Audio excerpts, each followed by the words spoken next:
A panic attack to me, or in my experience, has always started with an overwhelming sense of doom, or I would even say like terror. It could be about being in a crowded situation, or it could also be about, I don't feel like I'm living up to my potential or doing my work correctly, something like that. But it always starts with a sense of doom and literal clouded vision. For me, that's followed by like a compression in my heart, and a pretty like severe compression in my heart.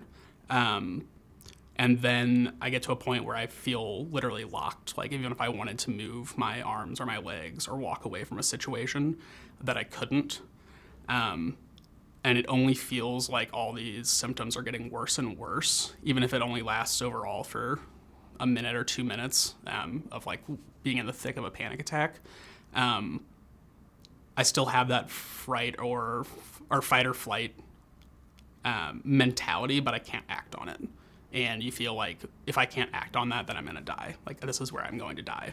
Even if I can look around and say there's nothing here that's like could possibly kill me, or there's no reason, you just feel like you're going to die. I think I'm at a place now where if I see the signs of a panic attack, I'm pretty good at dissolving them.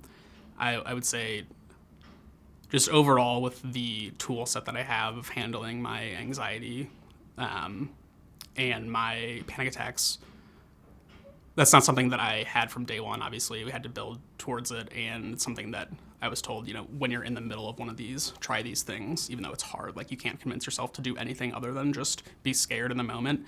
But since I have those things and I've practiced them over time, I feel like I have become pretty good at fighting off a panic attack. Sure, they still happen every once in a while, but that's usually when I'm also at a place in my life where I don't feel like everything is together or where I have control of the situation.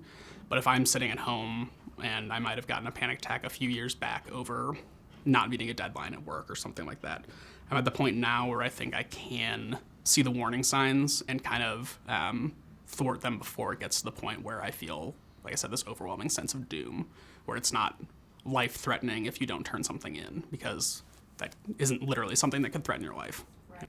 I have an example of a former boss of mine who I, from almost day one, was very open about all of my issues with, just in the event that something might happen at work. I didn't want them to be caught off guard or not know that this was ever a possibility. And so I realized that I was in the middle of a panic attack, but had enough ability to IM her and say, like, I'm coming into your office right now, like, don't be alarmed.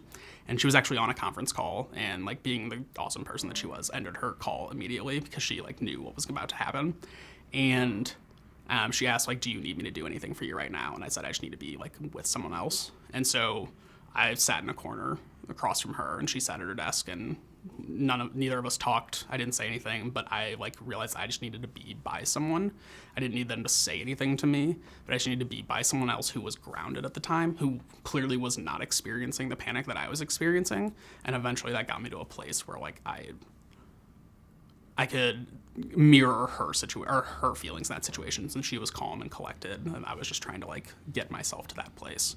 So I've been in other situations where someone has tried to talk me down out of it, and I don't think that's been beneficial for me. I'm not saying that's been not beneficial for other people, but I kind of just need to see as an example someone who's not experiencing that for me to be able to get myself there.